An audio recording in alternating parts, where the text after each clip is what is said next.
ಇದು ಬುಧವಾರದ mini blog ಆಗಿದೆ. ವರಮಹಾಲಕ್ಷ್ಮಿ ಹಬ್ಬಕ್ಕೆ ಕ್ಲೀನಿಂಗ್ ಸೀರೀಸ್ ಸ್ಟಾರ್ಟ್. ಎಲ್ಲರೂ ಕೂಡ ಇವಾಗ ಬ್ಯುಸಿಯಾಗಿರ್ತೀರಾ ಮನೆ ಕ್ಲೀನ್ ಮಾಡೋದ್ರಲ್ಲಿ. ಸೊ ನಾನು ಇವತ್ತು ಫಸ್ಟ್ ಫ್ಲೋರ್ ಕ್ಲೀನ್ ಮಾಡೋಣ, ಆದಷ್ಟು ಮಾಡೋಣ ಅಂತ ಬಂದಿದ್ದೀನಿ. ಯಾಕಂದರೆ ಇವಾಗಿನೂ ನಾನು ಹಾಸನಿಂದ ಬಂದಾಗ ಮನೆ ಫುಲ್ ಕ್ಲೀನ್ ಮಾಡ್ಕೊಂಡಿದ್ದೆ.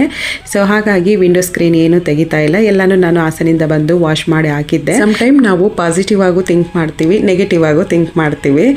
ಜಾಸ್ತಿ ನಡೆಯುವಂಥ ಕೆಲಸಗಳು ಅಂದರೆ ನೆಗೆಟಿವ್ ಆಗಿ ತಕ್ಷಣಕ್ಕೆ ಹಿಂಗೆ ತಲೆಯಲ್ಲಿ ಬಂದು ಹೋಗಿರುತ್ತೆ ನೋಡಿ ವಿಷಯಗಳು, ಆ ರೀತಿ ವಿಷಯಗಳು ಮಾತ್ರ ಬೇಗನೆ ನಡೆದು ಬಿಡುತ್ತೆ.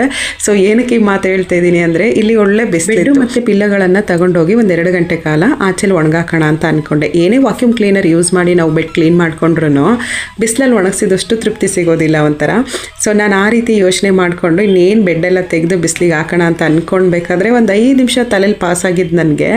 ಸೊ ನಾನೇನು ಅಂದ್ಕೊಂಡೆ ಅಂತ, ಹಾಗೆ ನಾವು ಕನ್ನಡದಲ್ಲಿ ಆಷಾಢ ತಿಂಗಳು ಅಂತ ಏನು ಹೇಳ್ತೀವಿ ಅದನ್ನು ಆಡಿ ಮಾಸ ಅಂತ ತಮಿಳಲ್ಲಿ ಹೇಳ್ತಾರೆ. ಈ ಟೈಮಲ್ಲಿ ಒಳ್ಳೆ ಗಾಳಿ ಬರುತ್ತೆ, ಗಾಳಿ ಜೊತೆಗೆ ಒಳ್ಳೆ ಧೂಳು ಕೂಡ ಬರುತ್ತೆ. ಬಾಲ್ಕನಿಗೆ ಹೋಗಿ ನಾನು ಪಿಲ್ಲೋಗಳನ್ನೆಲ್ಲ ಒಣಗಾಕ್ ಬರಬೇಕಾದ್ರೆ ಇಷ್ಟೊಂದು ಧೂಳಿದೆಯಲ್ಲ, ಒಳ್ಳೆ ಮಳೆ ಬಂದರೆ ಸಾಕು ಈ ಧೂಳೆಲ್ಲ ಕೊಚ್ಕೊಂಡು ಹೋಗಂಗೆ ಅಂದ್ಕೊಂಡು ಮನಸ್ಸಲ್ಲಿ ಅಂದ್ಕೊಂಡು ಬಂದು ಪಿಲ್ಲೋಗಳನ್ನೆಲ್ಲ ತಗೊಂಡೋಗಿ ಒಂದು ಅರ್ಧ ಗಂಟೆ ಒಣಗಾಕಿಲ್ಲ, ಅಷ್ಟರಲ್ಲಿ ಜೋರು ಮಳೆ ಬಂದೇ ಬಿಡ್ತು. ಸೊ ಅದಕ್ಕಾಗಿ ನಾನು ಹೇಳಿದ್ದಂಥದ್ದು, ಸಮ್ ಟೈಮ್ ನಾವು ನೆಗೆಟಿವ್ ಆಗು ಥಿಂಕ್ ಮಾಡ್ತೀವಿ, ಪಾಸಿಟಿವ್ ಆಗು ಥಿಂಕ್ ಮಾಡ್ತೀವಿ. ಈ 2 ವಿಚಾರದಲ್ಲಿ ನನಗೆ ಯಾವುದನ್ನು ಪಾಸಿಟಿವ್ ಅಂತ ತೊಗೊಬೇಕು, ಯಾವುದನ್ನು ನೆಗೆಟಿವ್ ಅಂತ ತೊಗೊಬೇಕು ಅಂತ ಗೊತ್ತಾಗಲಿಲ್ಲ. ಸೊ ಅಂತೂ ನಾನು ಬೆಡ್ ಒಣಗಾಕೋಕ್ಕಾಗಲಿಲ್ಲ. ಹಾಗೆ ವಾಕ್ಯೂಮ್ ಕ್ಲೀನರಿಂದನೇ ನಾನು ಕ್ಲೀನ್ ಮಾಡ್ಕೊಂಡಾಗ ಇವತ್ತು ಮಕ್ಕಳು ಬೆಡ್ರೂಮು ಮತ್ತು ಸ್ಟಡಿ ರೂಮ್ ಮಾತ್ರ ಕ್ಲೀನ್ ಮಾಡಿದ್ದೀನಿ. ಸೊ ಹೋಮ್ ಟೂರ್ ಮಾಡಿ ಅಂತ ಕೇಳ್ತಾ ಇದ್ರಿ, ಹೋಮ್ ಟೂರ್ ಮಾಡೋಣ ಅಂತ ಅಂದ್ಕೊಂಡಿದ್ದೀನಿ. ಇವಾಗ ಹಬ್ಬದ ಕ್ಲೀನಿಂಗು ಮತ್ತು ಹಬ್ಬ ಮುಗಿಯೋವರೆಗೂ ನನಗೆ ಹೋಮ್ ಟೂರ್ ಕಡೆಗೆ ಗಮನನೇ ಇಲ್ಲ.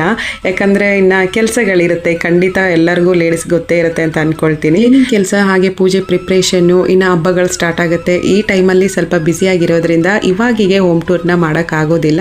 ಸೊ ಖಂಡಿತ ಮಾಡ್ತೀನಿ ನಾನು ಹೋಮ್. ವರಮಹಾಲಕ್ಷ್ಮಿ ಹಬ್ಬಕ್ಕೆ ಮನೆ ಯಾಕೆ ಡೀಪ್ ಕ್ಲೀನ್ ಮಾಡಬೇಕು ಅಂತ ಅಂದರೆ, ಏನಾದರೂ ಒಂದು ಸ್ವಲ್ಪ ಕೆಟ್ಟ ಸ್ಮೆಲ್ ಬರ್ತಾ ಇದ್ರೆ ಆ ಸೈಡ್ ಹೋಗೋಕ್ಕೆ ನಾವೇ ಮುಜುಗರ ಮಾಡ್ಕೊಳ್ತೀವಿ. ಇನ್ನು ಮನೆ ನೀಟಾಗಿಲ್ಲ, ಕ್ಲೀನಾಗಿಲ್ಲ ಅಂತ ಅಂದರೆ ಲಕ್ಷ್ಮಿ ಹೆಂಗೆ ಬರ್ತಾರೆ ಅಲ್ವಾ. ಮನೆಯಲ್ಲಿ ಲಕ್ಷ್ಮಿ ಕೂರಿಸ್ಬೇಕಾದ್ರೆ ಯಾವುದೇ ರೀತಿ ಸೆಲ್ಬೆಗಳಿರಬಾರ್ದು, ಸೆಲ್ಬೆ ಕಟ್ಟುವಂತಹ ಹುಳಗಳು ಕೂಡ ಇರಬಾರ್ದು. ಹಾಗಾಗಿ ಮನೆಯೆಲ್ಲನೂ ಒಂದ್ಸಲ ಡೀಪ್ ಕ್ಲೀನ್ ಮಾಡಿಬಿಡೋಣ ಅಂತ ಮಾಡ್ತಿರುವಂಥದ್ದು.